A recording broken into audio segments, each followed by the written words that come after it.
ગુજરાતના છેવાડા સુધી વિકાસ પહોંચ્યાના દાવા વચ્ચે જમીની હકીકત કંઈક જુદી જ છે. ગુજરાતમાં રાજ્યની આવેલ તુરખેડા ગામ આજે પણ પાકા રસ્તાથી વંચિત છે. અહીં બીમાર વ્યક્તિને કે પછી સગર્ભા મહિલાને હોસ્પિટલ સુધી પહોંચાડવું જીવનું જોખમ સમાન બની રહે છે.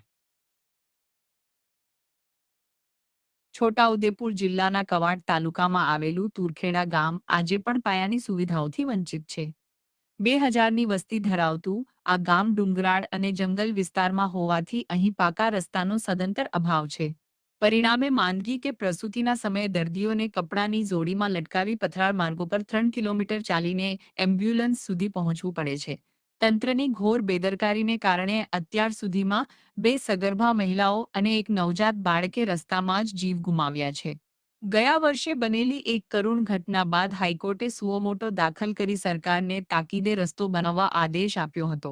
7 કિલોમીટરના રસ્તાનું ખાતમુહૂર્ત તો થયું, પરંતુ વન વિભાગની મંજૂરીના બહાને કામ આજે પણ ખોરંભે પડ્યું છે.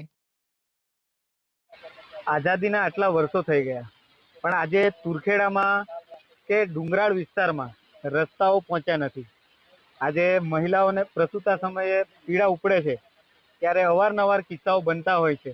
ઝોલીમાં નાખીને એમને લઈ જવું પડે છે અને તંત્ર એવું કહી રહ્યું છે કે અમે રસ્તાઓ માટે મંજૂરી આપી રહ્યા છે, પણ અહીંયા સ્થાનિક તંત્ર અહીંયા જોવા માટે આવી રહ્યું નથી કે ખરેખર રસ્તાઓ બને છે કે નથી બનતા. જે રસ્તો બીજા અન્ય રસ્તાઓ જે ખરા, જે તુરખેડાની આજુબાજુના રસ્તાઓ ખરા, એમની સાથે ફોરેસ્ટની જે મંજૂરી ખરી કે જંગલ જમીન સામે બિન જંગલ જમીનની જે જંત્રીની ફાળવણી, જંત્રીની મંજૂરી લેવાની હોય, જંત્રીની મંજૂરી માટે રેવન્યુ વિભાગમાં આપણે ફાઇલ મોકલી છે, જેની મંજૂરી મળ્યાથી અત્રેથી પૈસા ભર્યાથી તેમજ અન્ય એક મંજૂરી લેવાની થાય કે સામાજિક વનીકરણની, એ પણ હાલમાં પ્રોસેસમાં છે. એટલે જે મંજૂરી મળ્યા બાદ જ આપણે કામગીરી કરી શકીશું.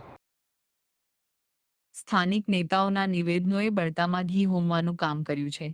સંખેડાના ધારાસભ્ય દ્વારા રસ્તાની સમસ્યાને ફેશન ગણાવતા અને 108 ઘર સુધી ન આવી શકે તેવા નિવેદનો આપતા ગ્રામજનોમાં ભારે રોષ છે. લોકોનું કહેવું છે કે તેઓ ઘર સુધી નહીં પણ માત્ર ગામ સુધી પાકો રસ્તો ઈચ્છે છે, જેથી કટોકટીના સમયે જીવ બચાવી શકાય. તેમ છતાંય અમે એવી માંગણી કરીએ છીએ કે આરએમડી હોય કે ધારાસભ્ય હોય કે સાંસદ હોય, અમારી આ સમસ્યાને ઉજાગર કરીને અમારા ગામની અંદર આ રસ્તાની તાત્કાલિક મંજૂરી મળે. કેમ કે હવે પણ અમારી એવી પરિસ્થિતિ છે, તો આવનારા સમયમાં પણ અમારી બેન દીકરીઓ કોઈ મરે ના, અને એનો જવાબદારી કોણ લેશે? કેમ કે ડિલિવરી હમણાં કોઈ 108 નથી આવતી, કાચા રસ્તા છે, અહીંયા કોઈ સુવિધા ઉપલબ્ધ નથી, આરોગ્યની સુવિધા, પાણી, આ નર્મદા નદી અમારા ઘરાંગણે છે, તેમ છતાં પીવાનું પાણી નથી મળતું. અમે કોતડામાં ખાલી વેરી ખોદીને પાણી પીએ છીએ. ચોમાસામાં અને રાત્રિના સમયે સ્થિતિ વધુ વિકટ બને છે. પથરાળ અને ડુંગરાળ રસ્તે સગર્ભાને ઊંચકીને જવું જીવના જોખમ સમાન હોય છે. વારંવારની રજૂઆતો છતાં તંત્ર નિષ્ક્રિય રહેતા આખરે ગ્રામજનોએ મીડિયાના માધ્યમથી ઢોલ નગારા વગાડીને અને સૂત્રોચ્ચાર કરીને પોતાનો અવાજ સરકારના બહેરા કાન સુધી પહોંચાડવા અનોખો પ્રયાસ કર્યો છે. હજુ બન્યો નહીં, કાચો જ રસ્તો છે.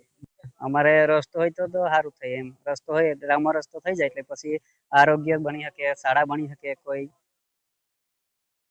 આદિવાસી સમાજ હવે આરપારના મૂડમાં છે અને આગામી ચૂંટણીમાં મતદાનનો બહિષ્કાર કરવાની ચીમકી ઉચ્ચારી છે.